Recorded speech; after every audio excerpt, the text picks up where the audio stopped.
Halo semuanya, aku Akila Fitri Mariam. Kali ini aku bakalan nge-review suatu film. Judul film yang aku ambil kali ini untuk di-review adalah Miracle in Cell Number 7. Film ini mungkin udah nggak asing di masyarakat Indonesia karena film ini tergolong film yang alurnya sangat bagus dan terdapat beberapa pelajaran di dalam film ini. Film ini adalah adaptasi dari film yang berasal dari Korea pada tahun 2013 dan di-remake oleh Falcon Pictures di Indonesia dan ditayangkan pada tanggal 8 September 2022 tahun lalu di layar kaca Indonesia. Oke, untuk memperjelas review kali ini, aku akan menampilkan beberapa screen film dan aku akan jelaskan beberapa isinya. Film ini berhasil menguras air mata juga emosi para penontonnya. Mulai dari sinopsis singkatnya. Main cast kita adalah Vino J. Bastian yang berperan sebagai Dodo Rozak. Dia adalah penjual balon yang mengidap Down syndrome. Dan dalam hidupnya, dia hanya ingin menjadi ayah yang baik untuk anaknya yang bernama Kartika, yang dalam film ini diperankan oleh Gracia Abigail. Keterbelakangan mental yang dideritanya membuat Dodo itu bertingkah seperti anak kecil, yang membuat situasi hubungan ayah dan anak di antara keduanya ini malah berbalik, di mana Kartika yang justru lebih sering menjaga dan merawat ayahnya. Meski demikian, Kartika selalu bangga terhadap ayahnya. Sayangnya, sebuah kejadian membuat mereka harus terpisah. Dodo akhirnya dijebloskan ke penjara atas tuduhan memperkosa dan membunuh seorang gadis kecil bernama Melati yang diperankan oleh Mikaela. Dodo mendekam di ruang tahanan nomor 7 yang ternyata di dalam sel tahanan tersebut dihuni oleh para napi-napi yang beringas seperti Jafra yang diperankan oleh Om Indro Warkop, ada Zaki yang diperankan oleh Tora Sudiro, Yunus yang diperankan oleh Rijen, Atmo yang diperankan oleh Indra Jegel, dan Asrul yang diperankan oleh Brian Domani. Keajaiban pun akhirnya dimulai ketika para napi ini justru membantu Dodo untuk menyelundupkan anaknya Kartika ke dalam sel. Dan akhirnya ayah dan anak ini kembali bersatu kedekatannya. Kedekatan Dodo dan Kartika ternyata malah menularkan kebahagiaan untuk napi dan sipir lainnya yang ada dalam penjara tersebut. Sehingga mereka semua mulai ragu, apakah orang seperti Dodo ini memang tega dan punya keinginan untuk membunuh, apalagi memperkosa seorang anak kecil.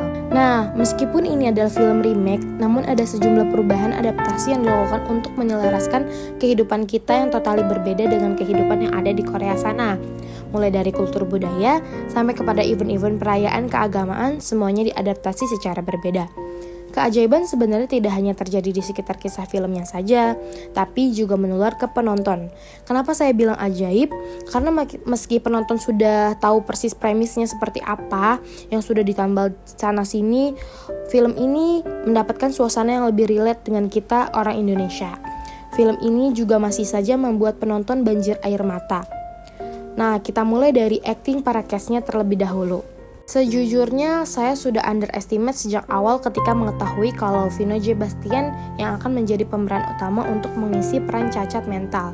Rupanya, Vino J. Bastian memberikan performance yang jauh dari kata mengecewakan, mulai dari ekspresi wajah, gestur tubuh, cara berkomunikasi, semuanya dibabat habis oleh Vino J. Bastian. Lalu penampilan gerak Gisela Abigail sebagai Kartika juga sangat adorable, dan mungkin dialah yang menjadi magnet utama kenapa para penonton pada nangis bombay di ruangan bioskop. Tapi tenang, film ini juga nggak secengeng itu juga kok, karena masih ada ensemble cast lain yang berhasil mencairkan suasana dengan sejumlah peran kocak mereka. Film ini juga didukung oleh aktingnya Om Indro Warkop yang berhasil menayangkan akting yang sangat bagus untuk dunia perkomedian Indonesia. Scene-scene komedi dan lucu yang ada di film ini juga didukung oleh Tora Sudiro, Indra Jegel, Rijen, dan yang paling menakjubkan di dalam film ini Brian Domani juga menampilkan akting komedinya loh. Dan dalam film ini juga ingin memuji seorang Denny Sumargo yang surprisingly melakukan tugasnya dengan baik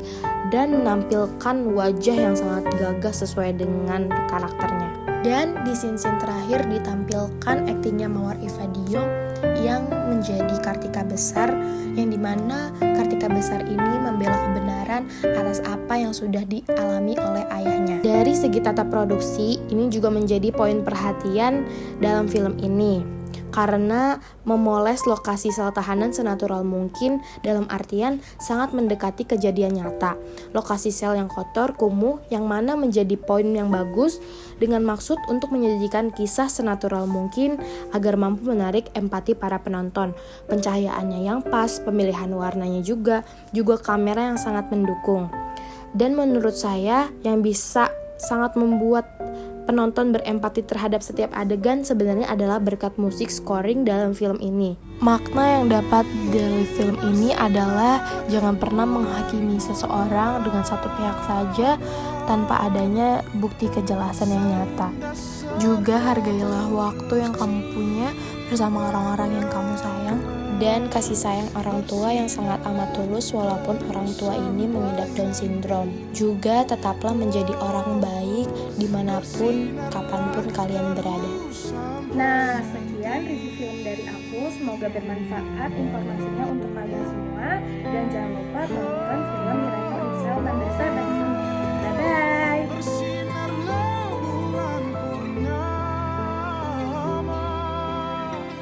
Sehingga serta